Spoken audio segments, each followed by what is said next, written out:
आज करते हैं how the gender of the child is determined, है ना। देखो पुराने टाइम पे, एंशियंट भी नहीं, थोड़ा पहले के टाइम में फीमेल चाइल्ड को लोग नहीं पसंद करते थे। घर पे मोस्टली घरों का क्या था कि फीमेल लड़की नहीं होनी चाहिए, लड़का चाहिए। तो उस टाइम फीमेल फोर्टिसाइड भी होता था। फीमेल फोर्टिसाइड पता है, लड़की पैदा हुई उसको मार दिया जाता था। क्यों? क्योंकि घर पे फीमेल चाइल्ड नहीं चाहिए था। और उसके लिए किसको ब्लेम किया जाता था? मदर को। मदर वॉज ब्लेम्ड कि लड़की पैदा हुई है या लड़का पैदा हुआ है। वो क्या माना जाता था कि it is dependent on the mother, ये मदर पे डिपेंडेंट है कि लड़का होगा या लड़की होगी। लेकिन एक्चुअल में ये किस पे डिपेंड होता है? फादर पे। ठीक है।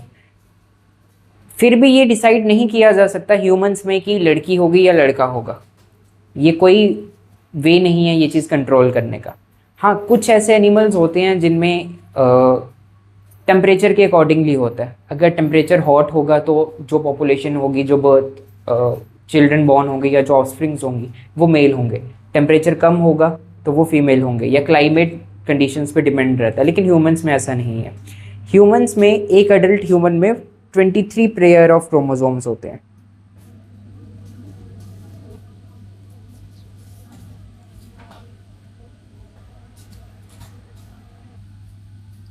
ट्वेंटी थ्री पेयर ऑफ क्या होते हैं? क्रोमोसोम्स। अब क्रोमोसोम क्या होता है? क्रोमोसोम क्या कैरी करता है? आपका डीएनए। डीएनए पता है? डीएनए जो आपके जीन्स कैरी करते हैं। जैसे आपकी कुछ चीज़ें आपके फादर से मिलती हैं, कुछ चीज़ें आपकी मदर से मिलती हैं। आपका और आपके पेरेंट्स का सेम डीएनए होता है। तो डीएनए क्या कैरी किस में होता है? क्रोमोसोम्स में होता है। ठीक है। थ्रेड लाइक स्ट्रक्चर्स होते हैं। ऐसा देखा होगा आप मूवीज़ वगैरह में, ऐसे स्ट्रक्चर सा होता है, ये डीएनए होता है ना, ये वाला। तो ये किस में होता है? क्रोमोसोम्स में होता है। एक अडल्ट ह्यूमन में कितने पेयर ऑफ क्रोमोसोम्स होते हैं? 33 पेयर, 23 पेयर ऑफ क्रोमोसोम्स। इनमें से जो 22 पेयर्स होते हैं ये ऑटोसम्स होते हैं, या फिर आप कह सकते हो इनका जेंडर से कोई भी रिलेशन नहीं होता है। बट जो 23rd पेयर है, ये पेयर डिसाइड करता है कि मेल होगा या फिर मेल होगा, फीमेल होगी या मेल होगा। ये क्या डिसाइड करता है? जो आपका लास्ट वाला 23rd पेयर है। ठीक, ये बात यहाँ तक समझ आई। अब ये कैसे डिसाइड होता है? इन 22 की हम बात नहीं करेंगे, हम खाली इससे कंसर्न्ड है, क्योंकि अभी हमारा टॉपिक ये है कि कैसे डिटरमाइन होता है कि मेल होगा या फीमेल होगी। जो मेल्स होते हैं और फीमेल्स, हम उसी जेंडर डिटरमाइनिंग क्रोमोसोम या फिर उसको सेक्स क्रोमोसोम भी कहते हैं, हम उसी की बात कर रहे हैं। जो मेल्स फीमेल्स होती हैं उनमें वो दोनों एक्स होते हैं। दोनों क्या होते हैं? एक्स क्रोमोसोम्स होते हैं। जो मेल्स होते हैं उसमें एक एक्स क्रोमोसोम होता है और एक वाई क्रोमोसोम होता है। ठीक है। Females are having both X chromosomes and males have one X chromosome and one Y chromosome. तो फीमेल्स का एग में एक एक्स क्रोमोसोम आएगा, दोनों में से कोई भी हो, चाहे ये वाला एक्स हो चाहे ये वाला एक्स हो, है तो एक्स ही है। एक एक्स क्रोमोसोम आएगा। मेल का या तो एक्स क्रोमोसोम आ सकता है या वाई क्रोमोसोम आ सकता है। किसमें? मेल के गैमेट्स में, मेल गैमेट्स में, स्पर्म्स में, या तो एक्स क्रोमोसोम होगा या तो वाई क्रोमोसोम होगा। अगर ये वाई क्रोमोसोम फीमेल के एक्स क्रोमोसोम के साथ फ्यूज होता है, फर्टिलाइज करता है, तो आपका क्या बन गया? एक्स वाई बन गया। एक्स वाई बन गया, दिख रहा है वैसे, या मैं इसके आगे आया हूं? अगर मेल का एक्स और फीमेल का एक्स और मेल का वाई आपस में फर्टिलाइज हुए तो आपका क्या? एक्स वाई बन गया। तो ये एक्स वाई का क्या मतलब हुआ? मेल, है ना। तो जो आपका चाइल्ड बॉर्न होगा वो क्या होगा? एक बॉय होगा। ठीक। वैसे ही अगर मेल का एक्स आया और फीमेल का तो एक्स ही है, तो क्या बना? X x. तो क्या होगी? एक गर्ल होगी। तो ये किस पे डिपेंड किया? ये आपके फादर पे डिपेंड है कि आपका एक्स क्रोमोसोम फर्टिलाइज हुआ या वाई क्रोमोसोम फर्टिलाइज हुआ। If the X chromosome is fertilising with the egg, तो आपका एक्स एक्स बन गया, a girl child will be born. अगर आपका फादर का वाई क्रोमोसोम फर्टिलाइज हो रहा है with the X chromosome of female, तो एक्स वाई बन गया, इसका एक्स इसका Y, then the child born will be a boy. तो ये किस पे डिपेंड किया? फादर के ऊपर।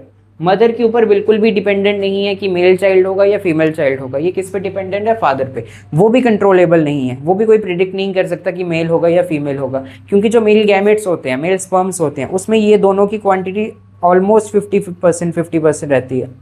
50% एक्स होगा, 50% वाई होंगे, 50% एक्स स्पर्म्स होंगे, 50% वाई स्पर्म्स होंगे। अब वो डिपेंड करता है कि कौन सा एक्स वाला जाके एग के साथ फ्यूज़ होता है या वाई वाला फ्यूज़ होता है। मान लो ये फीमेल एग है, ये स्पर्म्स है, ये सारे यहाँ पे पहुँचे। अब इसने ये किसके साथ फ्यूज़ हुआ?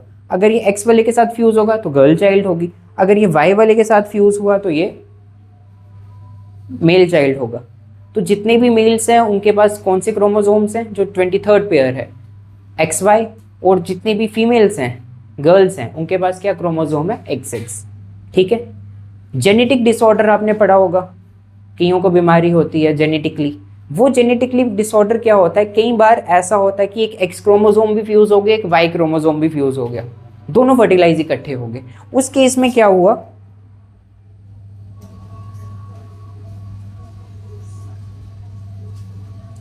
एक्स एक्स वाई बन गया, मेल का एक्स भी फ्यूज फर्टिलाइज हो गया, वाई भी फर्टिलाइज हो गया, और गर्ल का एक्स, तो एक्स एक्स वाई बन गया।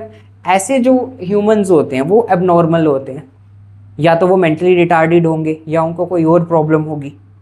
तो हमारी बॉडी में जितने क्रोमोसोम्स हैं, जिस क्वांटिटी में है, हमें वैसे ही चाहिए। अगर कम हो जाता है या फिर ज़्यादा हो जाता है तो एबनॉर्मल चाइल्ड रहता है। ठीक है, ये समझ आया कैसे होता है? मेन ये है कि किसके ऊपर डिपेंडेंट है? मेल के ऊपर, फादर के ऊपर। और पुराने टाइम पे ऐसा होता था, आज भी होता है इंडिया के कुछ जगहों पे, खासकर रूरल एरियाज़ में, जो थोड़े बैकवर्ड एरियाज़ हैं, राजस्थान वगैरह वाली जो बैकवर्ड एरियाज़ हैं, वहाँ पे ऐसा होता है कि फ़ीमेल चाइल्ड को नहीं प्रेफर किया जाता। अभी यहाँ पे तो ऐसा नहीं है मुझे लगता है, फिर भी घर वाले कुछ सोचते हैं कि एक मेल होना चाहिए, बट कहीं जगहों पे ये बहुत ज़्यादा है। अब तो सेक्स डिटर्मिनेशन भी बैन है ना। चाइल्ड बॉर्न से पहले इंडिया में नहीं पता कर सकते कि वो मेल है या फीमेल है। फॉरेन कंट्रीज़ में आपने रील्स वगैरह देखी होंगी कि वो एक फंक्शन करते हैं, किसका जेंडर, उसका रिवील का केक वगैरह होता है। अगर पिंक हुआ तो गर्ल होगी, अगर ब्लू हुआ तो बॉय होगा। वो पहले ही पता चल जाता है। जब एक लेडी प्रेग्नेंट होती है तो कुछ टाइम के बाद पता चल जाता है कि मेल है या फीमेल है, क्योंकि अल्ट्रासाउंड वगैरह में पता चल जाता है जब बॉडी स्ट्रक्चर वगैरह बेबी का बनता है। इंडिया में भी पता चल जाता है, लेकिन अगर कोई डॉक्टर बताएगा उसका पता चला तो उस डॉक्टर को जेल होती है। क्यों इंडिया में क्यों नहीं होता? क्योंकि इंडिया में भरोसा नहीं है। लोग क्या करते हैं, फीमेल चाइल्ड होगी तो अबॉर्ट करवा के या फिर उसको वहीं पर मार दिया जाता है। तो फॉरेन में ऐसा कम है, कुछ कंट्रीज़ में ऐसा कम है, खासकर यूएसए वगैरह में ये चीज़ें नहीं है। तो वहाँ पे वो लोग फंक्शन करते हैं जेंडर रिवील का। उनको पहले ही पता होता है कि मेल चाइल्ड होगा, उनको पहले ही पता होता है फीमेल चाइल्ड होगा, फिर वो उसी हिसाब से तैयारियाँ करते हैं। तो यहाँ पे क्या होता है पता ही नहीं होता, मेल होगी फीमेल होगी। एक कार ला के रख दी, एक डॉल ला के रख दी, मेल हुआ तो कार से खेलेगा, फीमेल हुई तो डॉल से खेलेगी, है ना। वो लोग क्या करते हैं, उनको पहले पता है मेल होगा तो मेल वाले चीज़ें लाएंगे, मेल के हिसाब से चीज़ें होंगी, फीमेल हुई तो फीमेल के हिसाब से चीज़ें होंगी, गर्ल चाइल्ड। यहाँ पे ये चीज़ क्यों नहीं है? डॉक्टर को पता चल जाता है। जो डॉक्टर, जब एक लेडी का अल्ट्रासाउंड होता है वहाँ पे डॉक्टर को पता चल जाता है कि ये मेल है या फीमेल है, बट वो बता नहीं सकता। अगर उसने बता दिया, उन लोगों ने उस चाइल्ड को मार दिया, तो वो डॉक्टर नहीं, मारा नहीं जाता है बट उसको होता है। ठीक है, बहुत स्ट्रिक्ट लॉज हैं इसके। अच्छा, इसी की वजह से इंडिया में क्या थी, गर्ल पॉपुलेशन कम थी। अब तो काफ़ी इम्प्रूव हो गई है। जैसे अब तो जितने आपकी क्लास में भी जितने बॉयज़ होंगे लगभग ऑलमोस्ट उतनी ही गर्ल्स भी होती हैं। गर्ल्स कम, अभी भी कम हैं। ये क्यों कम हुई है? क्योंकि लोग गर्ल चाइल्ड चाहते ही नहीं है। जो बॉय टू गर्ल रेशो है वो इंडिया में कम है। गर्ल टू बॉय रेशो क्या होता है, पर 1000 बॉयज़ पे कितनी गर्ल्स हैं, पर 1000 फीमेल्स पे कितने मेल्स पे कितनी फीमेल्स हैं। तो अगर गर्ल्स ही कम हो गई तो लड़के शादी किससे करेंगे, है ना। तो ये जो गर्ल टू मेल रेशो कम हुई है, ये इसका रीज़न ही यही है, क्योंकि फीमेल चाइल्ड लोग प्रेफर नहीं करते थे। ठीक, समझ आया? बस समझ आया? इसमें से पूछना है कुछ? नहीं, ठीक है। और आपको बडिंग वगैरह किसको समझना था? आपने पहले समझा हुआ है, आपका रिवाइज हो जाएगा, मैं इनको समझा देता हूँ। देखो एसेक्सुअल मोड ऑफ रिप्रोडक्शन हैं ये सब, ठीक है। पहला आपके पास आता है बाइनरी फिजन। ये आप मुझे आपको कल ही बता देना चाहिए था कि आपने ये टॉपिक्स नहीं किए हैं, मुझे लगा किए होंगे।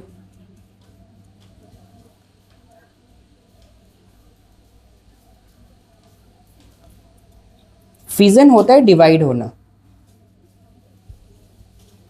आप फिजिक्स में भी फिजन पढ़ोगे। फिजन क्या होता है? डिवाइड होना। कोई भी चीज एक से जब दो में डिवाइड होती है उसको फिजन कहते हैं।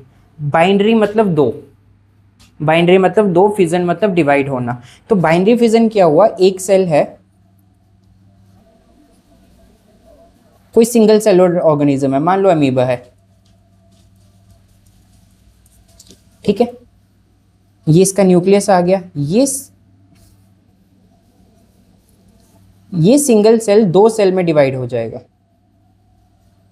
पहले दोनों सेल ऐसे साथ रहेंगे,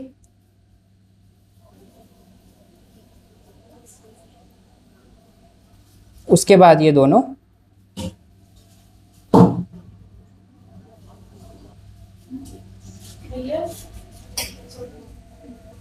क्या चीज, इसके बाद ये दोनों क्या हो गए? अलग अलग डिवाइड हो गए। ये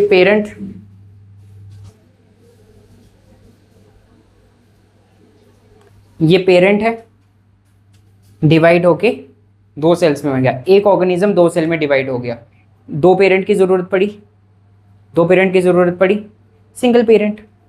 asexual mode of reproduction, single parent. दो पेरेंट नहीं जरूरत होती, एक ही पेरेंट होता है। और जो सेल्स होते हैं इसको हम क्या कहते हैं? Parent cell. और इनको हम क्या कहते हैं?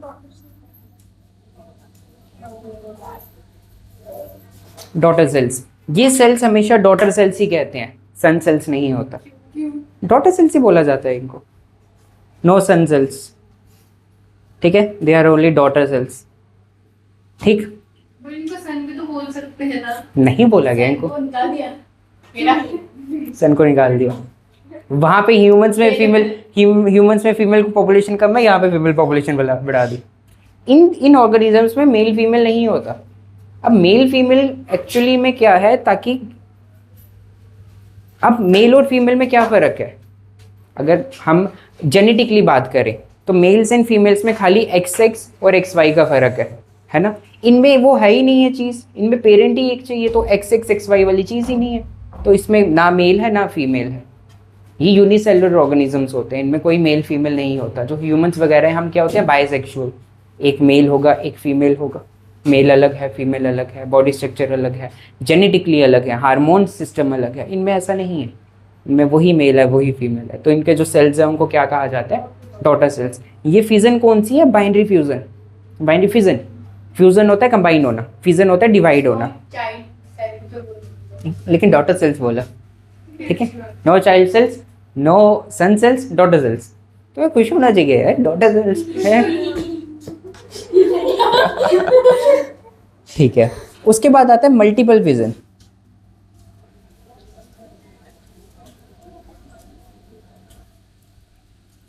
मल्टीपल फिजन वापस डिवाइड हुआ, लेकिन इस बार कैसे डिवाइड हुआ? आपका एक सेल मल्टीपल सेल्स में डिवाइड हुआ। ये एक सेल था, इसके अंदर मल्टीपल सेल्स बने पहले।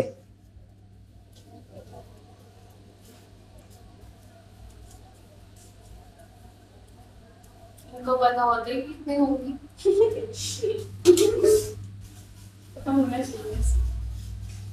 ठीक है। उसके बाद ये जो आउटर कवरिंग है ये ब्रस्ट हो गई, यहाँ से कट गई या खत्म हो गई।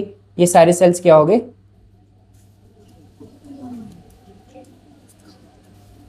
अलग अलग डिवाइड हो गए। तो ये क्या हो गया? Multiple fission. अच्छा, इन सेल्स को वापस क्या कहेंगे? डॉटर सेल्स,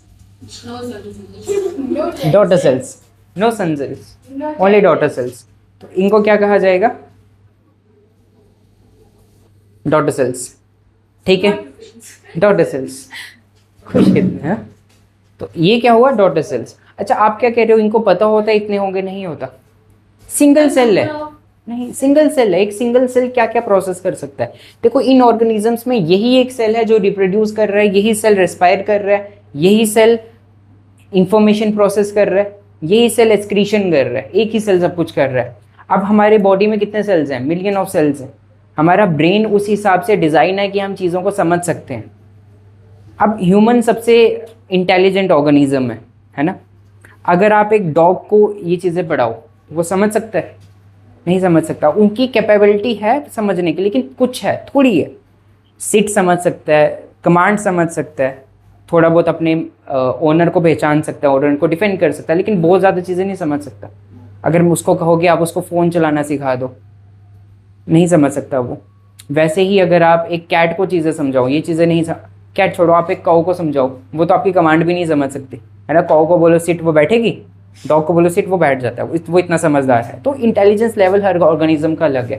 पैरट फ़ोन चला सकता है। पैरट इतना इंटेलिजेंट है कि वो फ़ोन की डिस्प्ले पे स्क्रॉल कर सकता है, अपनी यूट्यूब वगैरह अपनी सर्च नहीं कर सकता, बट स्क्रॉल वगैरह वो कर सकता है। पैरट इतना इंटेलिजेंट होता है। डॉग भी इंटेलिजेंट है। एलिफेंट भी काफ़ी इंटेलिजेंट है। बट अगर मैं काऊ की बात करूँ या बफेलो की बात करूँ, भैंस को आप बोलो सिट, भैंस को बोलो अटैक, वो जगह अटैक करेगी? नहीं करेगी। वो चीज़ें नहीं समझती। हर ऑर्गेनिज्म का इंटेलिजेंस लेवल अलग है। वहीं पे अगर चिंपैंजीज और मंकीज़ की बात करें तो वो और ज़्यादा इंटेलिजेंट है। स्लॉथ्स का जो मेटाबॉलिज्म वो है ना, वो बहुत ज़्यादा स्लो होता है। स्लॉथ बिल्कुल इंटेलिजेंट नहीं है। अच्छा, एक और बर्ड है, उसको शूबिल कहते हैं, है ना। वो कहते हैं इतना डम्ब होता है कि अगर उसको आप खाना दोगे तो वो पहले उसको देखेगा, मैं इसको खाऊं या ना खाऊं, उसके बारे में सोचेगा, वो खाएगा नहीं डायरेक्टली। स्लॉथ डम्ब है। कुछ ऑर्गेनिज्म बहुत डम्ब होते हैं ना, तो कुछ ऑर्गेनिज्म बहुत ज़्यादा समझदार होते हैं, जैसे इंसान या ह्यूमंस में भी वेरी करती है इंटेलिजेंस, बट ह्यूमन सारे समझदार हैं। ह्यूमंस को पता है कैसे चीज़ें करनी है, कैसे पढ़ना है या कैसे नहीं पढ़ना है, कैसे मारना है, कैसे मार खानी है, ठीक है। जब कोई मार रहा है कैसे डिफेंड करना है, कैसे खुद को डिफेंड करना है, कैसे किसी का नाक पकड़ना है ठीक है। तो ये चीज़ें ह्यूमंस इतने इंटेलिजेंट हैं। अब ये सेल्स इतने इंटेलिजेंट नहीं है, इन ऑर्गेनिजम्स का इतना वो नहीं है। ये हो गया आपका बाइनरी फ्यूजन और मल्टीपल फ्यूजन। उसके बाद आता है आपका बडिंग।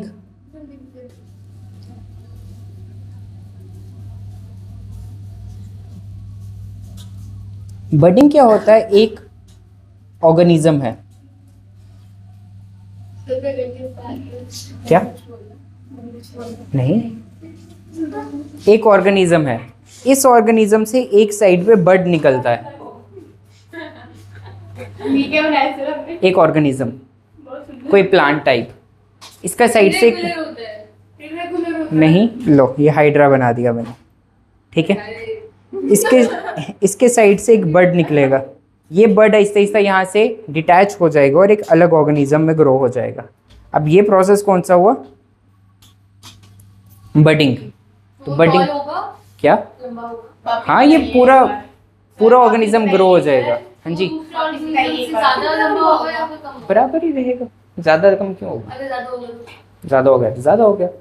आपका एक ट्री है, उसके साथ उसी का छोटा सेपलिंग निकला, ऐसे ऐसा वो भी तो बड़ा होगा। जब तक वो बड़ा होगा दूसरा और बड़ा हो जाएगा। अगर दूसरा छोटे ही रह तो है क्या, वो ज़्यादा बड़ा होगा, वो तो जेनेटिकली है ना, ठीक है। आई समझ? तो ये आपका हो गया बडिंग।